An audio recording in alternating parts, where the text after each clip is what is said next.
Welcome to Double Drivel, an NBA podcast.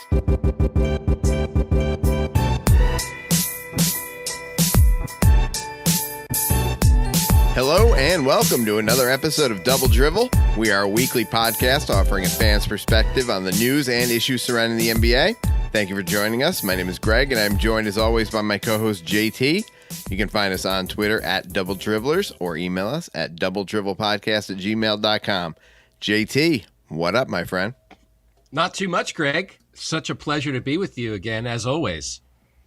Yes, finally a nice, beautiful spring day here in New York. Oh, that's wonderful.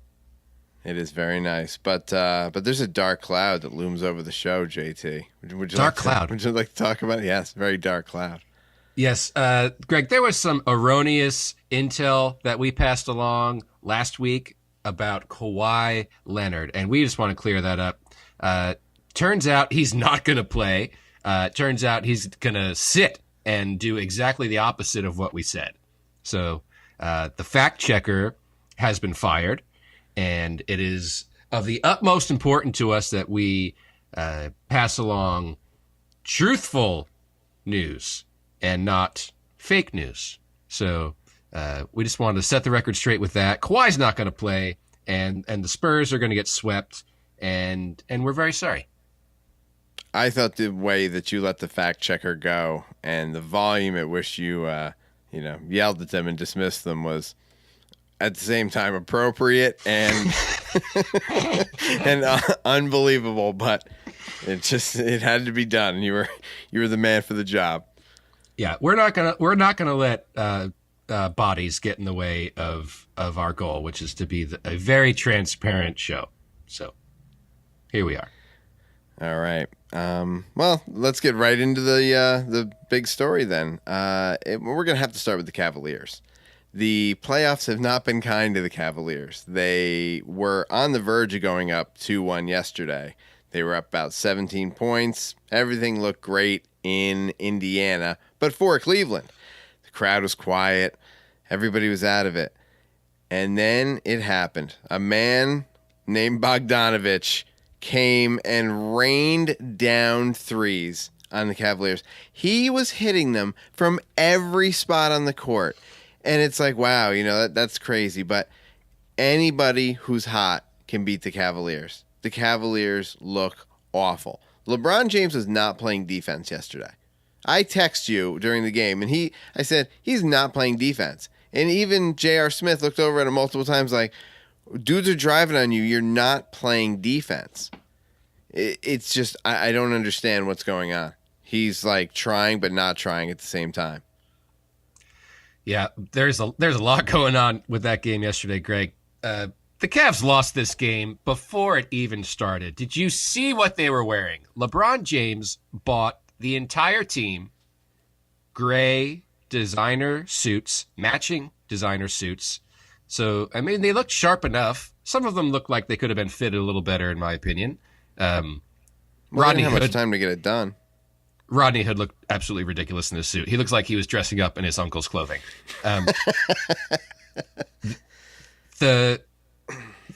The whole idea of like coordinating wardrobe, Greg, I think it's a lose-lose for basketball. It reminded me of, you remember last year when the Wizards and the Celtics, the Wizards did it. They wore all black to a regular season's game. And then the Celtics did it back to them in the playoffs. They said it was a funeral. They're all going to wear black and like put them to, you remember this? Oh, I do. It's stupid because, the Celtics, they were all black and then they ended up losing. So then like you lose all the thunder from this statement you're trying to make with your clothes. And the Cavs, they really just shot themselves in the foot yesterday with this, because they look silly. They look like kind of like a wedding party, and then they just played like shit. So you just end up looking dumb. Yeah, they played. No one wants to take the initiative. No one wants to step up and play big. Unless LeBron's doing it, everybody else falls apart. there's no. It's like they don't know how to play basketball without him, and they're just not a good team. Not fun to watch. Yeah, it's not put together well, Greg. It's not. It's not. No, things just bolted on. But the Cavs are now down 2-1. Oladipo looks like the all-star that he is, and everybody's not afraid of the Cavaliers. Certainly not the Pacers, but they're just going at them hard. And I don't think if they make it through this round, the next round is going to be any easier. So, oof, my guess coming out of the East, not looking good at the moment. Both of our guesses coming out of the East, Greg, and at the same time for me, doubly worse. I picked the Pacers to be the worst team in the East this year. That's pretty funny. Another team that you talked about last week when we talked about the Jazz and the playoffs and how they were going to be seeded, you actually said that you would have rather been seeded against the the Pelicans, which is kind of funny because the Pelicans are playing out of their minds right now, and unfortunately the Trailblazers are on the receiving end of that, and they are down 0-3, and that's kind of unexpected, I'm sure, for you. Yeah, didn't expect the Blazers to get swept, which is what it seems they are going to do. They're going to get swept. Man, you've been hearing it for a couple of years that Anthony Davis is like probably the best player in the league, but it hasn't really come through. It's coming through now, loud and fucking clear. Like he's playing like a man possessed, just like you said, and they can't stop him. No one can stop him. He's fucking manhandling these people. And how about Drew Holiday? What's up, for Drew real, Holiday? my boy? God, he's your boy. Now he's your boy. Oh yeah. Since big when? Time. It has been. Since when? He's on my team. We talked about this. I got JJ Redick, who's also playing pretty well. We got. What the fuck are you talking about? No, we've talked about this before. You know, I got a team of guys that if I had to put them together, you know, he's definitely on the team. You've told me before that if you could make up a team, you would put Drew Holiday on it. Absolutely. And Buddy Hield, we talked about this. Mind. No, we talked about this. Oh, whatever. All right, fine.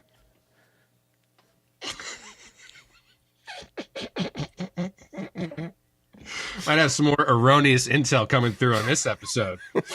Fuck. You go back and check the tape. All right, I'll check the receipts. We'll see what they say.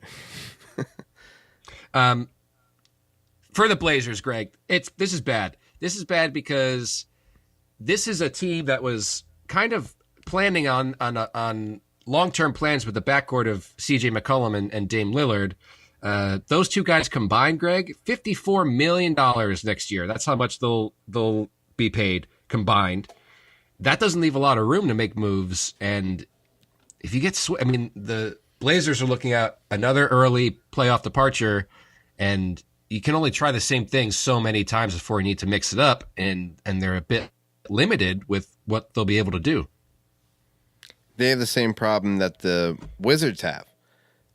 It's just they're guard heavy, they're guard expensive, and you can't win with just those two guys. And the Raptors should be having the same problem. I mean, they might be playing a little better. They got some better supporting guys, but it's the same problem all around. I don't think you can win with your two best players being guards. I think you have to have some sort of either much better supporting people or someone a little bigger down low also. Yeah. That's too bad. I like the Blazers, and I hope that they can figure it out because, Dame Lillard. What about Nurkic? I thought Nurkic was supposed to be great, and what's going on? I don't know. Something's not working. It's hard to say from the outside looking in, but they're losing, and goddamn, it's a shame because I was hoping they'd get a little further. No, how's the Jazz series going? Oh, baby. Tied up 1-1. Fantastic game on Wednesday night. Jazz, they fell. The Thunder went up like a 19-0 run. Jazz were looking bad, and Donovan Mitchell, Greg, he just turned it on in the fourth quarter, and he has that ability. He can take over the game, and they won. And probably one of the most wholesome, just beautiful things I've seen in a long time. You know, after the game, they usually sit them up on the podium and they do the interviews. Sometimes one guy, sometimes two guys. 4 Jazz players. They all sat up there together, looking just, you know, very united, and they were laughing with each other, and it was great. I mean, I love this team. How do you not love this team? And Game 3 will be tonight. Salt Lake City. Vivint Smart Home Arena looks stunning. It's all decorated with the city uniform colors, Greg. It's a great time to be a Jazz fan. There you go. All right, well, we're going to move on to a little Bleacher Report piece that they did about cannabis in sports, and we're going to focus on the piece they did on the NBA, which was like a 13-minute video they had up on their website and still have up on their website. And quite a crew there, huh, JT? Matt Barnes, Al Harrington, your boy Kmart, and Cuttino Mobley. So that was quite the group, and some great stories and little insight into what goes on in the NBA. Yeah, I thought it was a well done piece. Some of those Cuttino Mobley and Al Harrington, and I think Kmart too. They all play in the Big 3 league, which is the 3-on-3 kind of legends league that the Michael Rappaport is involved in. So your boy Ice Cube is a founder. Yes, of course. And it was interesting. I thought it was very interesting to hear some of the stuff they had to say. Kmart says that 85% of NBA players are already using cannabis. And when he was asked how he personally was able to avoid the drug testing, he just laughed, and he wasn't going to let it out. How he seemed to have a proprietary tactic just to skirt around the drug test. Yeah, it was pretty funny. Certain times, like Matt Barnes, they even asked him about the story of him going after, oh God, what the hell was his name? Derek Fisher. Oh, it was Derek Fisher. Yeah.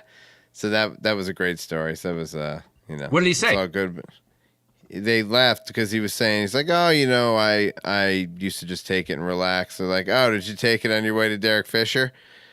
And they, yeah. you know, they had a little laugh there. So because Derek Fisher was involved with his partner ex-wife, at the time.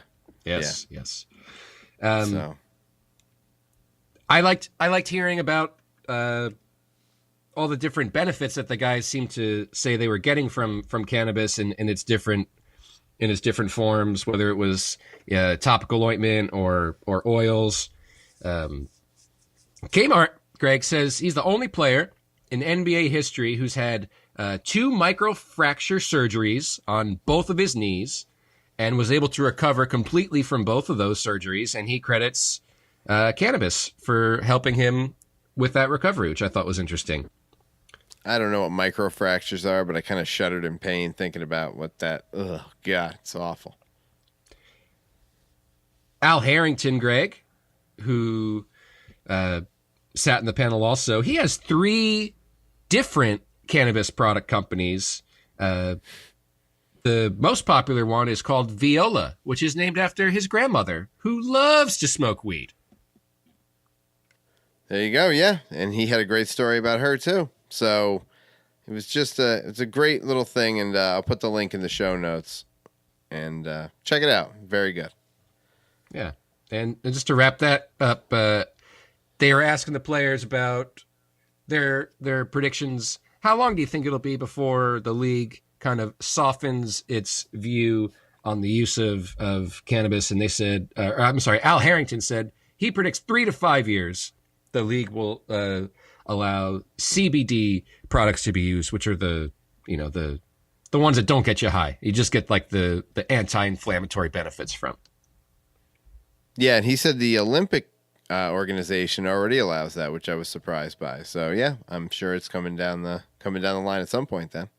Yeah, the benefits of the CBD products has been widely reported and researched, and it's going to be very, very hard to ignore the benefits that those products offer.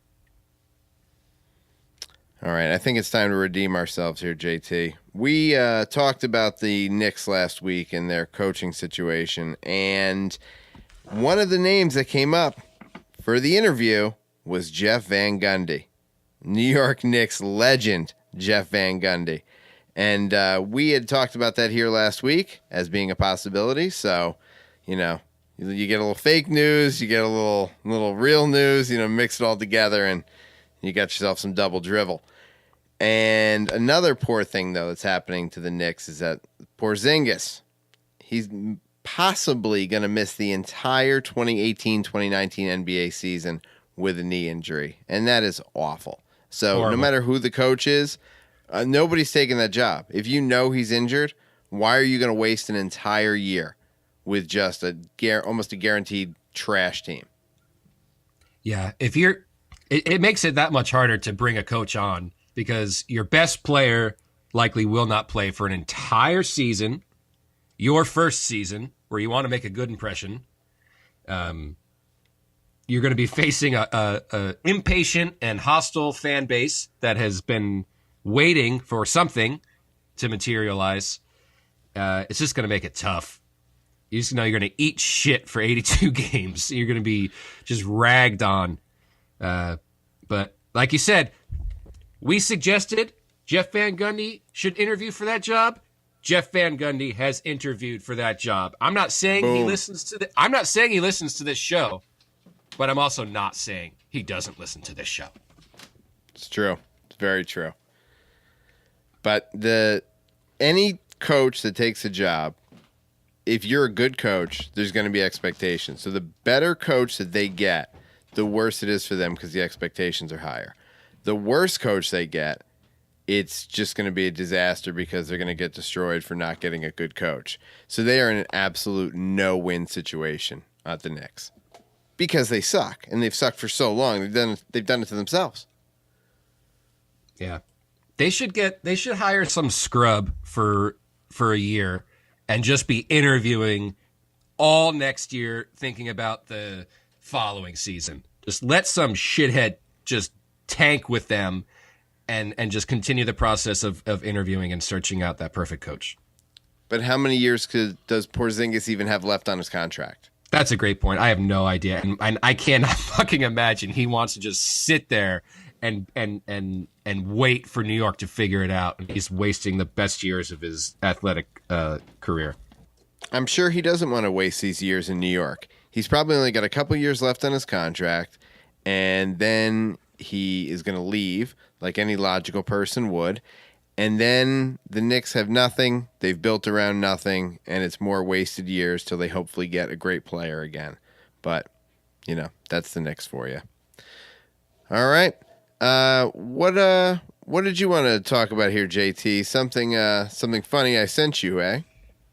Yeah, Greg, the Tosh Point oh clip that you shared with me about celebrities and their toes and their feet. Shaquille O'Neal's feet, Greg, especially his goddamn toes, are some of the most mangled fuckers I've ever seen. His toes, the nails look like they've taken on like a metallic quality. I mean, they look like fucking like a geode or something. And they're all fucked up. Like they're like the big ones tucked underneath the other four. It's like he stuck them in a meat grinder or something. Yeah, it's like it's like, he's playing the Three Little Pigs there, and it's trying to run away all the time, that little toe. I mean, it's doing strange things that it shouldn't do. And it's unbelievable. And I guess once your feet get that big, it's all got to get unwieldy. So it is a strange looking shoe, though. I don't get it. Like, I really don't get it. I mean, you mentioned he's huge, and your feet are at the bottom, so I'm sure that like has a big part to do with it. But you're Shaq, man. You can get them shits polished up. They can make them look normal.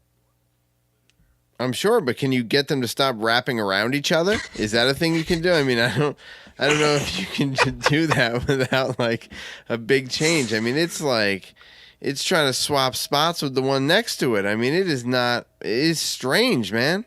He needs like a fucking blacksmith to put those things on the anvil and just like pound them out flat. They look fucking weird. It's just so fucking odd, man. But I'm sure he's not the only one. He's just, you can see his feet because he's not afraid to bust those things out. He's got no shame. It's Shaq, baby. Good on him for sharing his disgusting feet with everyone. Another silly, stupid thing that I think the world could have done without. Did you see this college Jeopardy intro thing, Greg? It's supposed to be like a basketball theme, and the three contestants, while they're introducing them on Jeopardy, they like pretended to dribble and pass a basketball. See this? Oh, I saw it. No, I saw it. This is not a good showing. I mean, this was harmless, but at the same time, very offensive because I didn't like the look on these kids' faces, and the last kid, Greg, did he not shoot the fake basketball? Because if you're not shooting that, go ahead. Did he not shoot it? Yeah, he definitely shot it. He shot it. Okay, because I must say I had to turn it off. Could have been a long pass to your boy Trebek. Tell me this: how come one of them didn't create a hoop with their arms and the other one fucking dunks it? Wouldn't that have made it a lot better? Because I think there's three kids that don't look like they played a lot of basketball. I mean, I think they know what basketball's supposed to look like, but I don't think they could just in the moment kind of create a fake little game there. Just I don't see that happening with that crew. I just saw such an opportunity lost there. You be stupid for a bit. You do your little hop and pass, and then you just put it home. Dunk would have been so much better. Yeah, they didn't use the moment for all it was. So sad, Terrible. But there you go. Very offensive. Very offensive. All right, and we will just take a moment here to recognize a gentle giant of sorts. JT, what would you like to say? Oh, Derek, the party, or you can call him Derek, the sexual favors. Just one of my favorite players in the league. He happens to play for the Utah Jazz. Monster game on Wednesday. Greg, he is the only NBA player to grace the cover of the very widely known Pets in the City, the free monthly publication from Wasatch County, Utah. And he is just $1 million smile. He has gorgeous teeth, and he did the cover a couple seasons ago. But after his monster game, I just wanted to spend a little time cherishing this wonderful human being, Derek Favors, and his dog, Gotti and Roxy. Thank you, Derek. And while they were on the podium post-game, Greg, Derek was one of the 4 players. And he's not one that's in front of the camera very often. He was a little nervous and he was sweating, and the guys were poking fun at him. And it was very nice to see. It was just a very wholesome event. So, Derek Favors, we hope you will resign. We hope you will #Stavers for several more cringy seasons. And thank you. Yes, Favors feels more comfortable in a Pets in the City cover than he does in front of the media. So, who doesn't, though, Greg? Come on, who doesn't? Right? No judging. All right, JT, it is time for Flashback. We're flashing back to April 21st, 1996.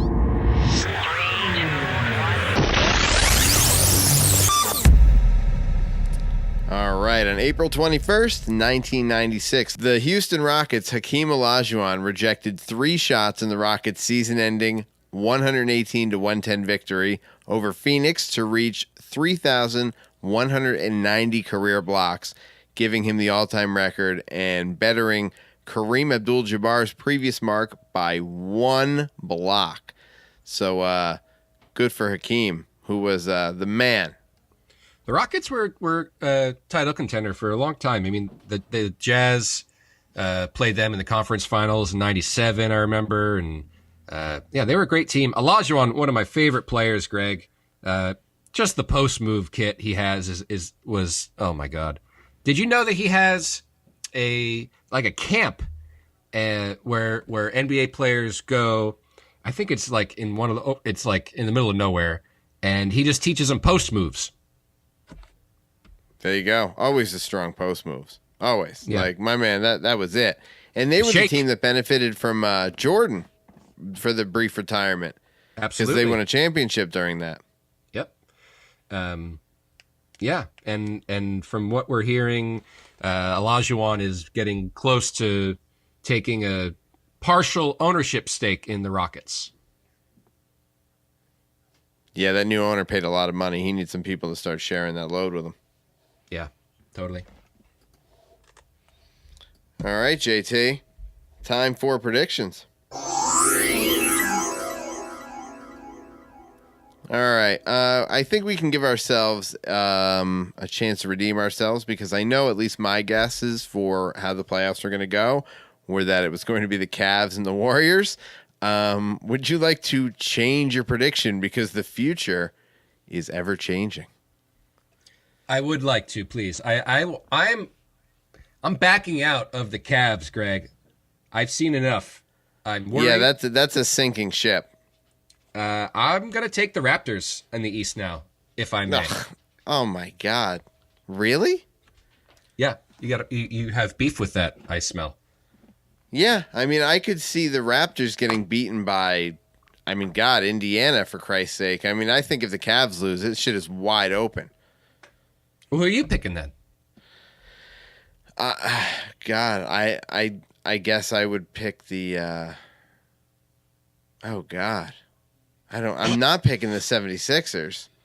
I'm not doing that. And the Bucks, there's no way the Bucks can do it. It's there's not that many teams left. There's not that many teams, Greg. Oh my God, no! But it's not going to be the Raptors.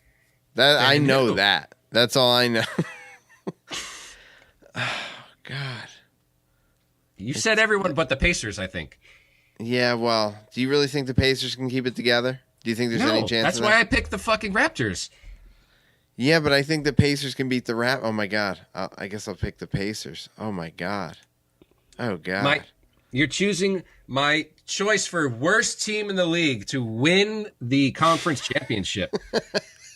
To come out of the East, Oladipo, just a beast out of nowhere. That's amazing, yeah. You know who else is on that team, Greg?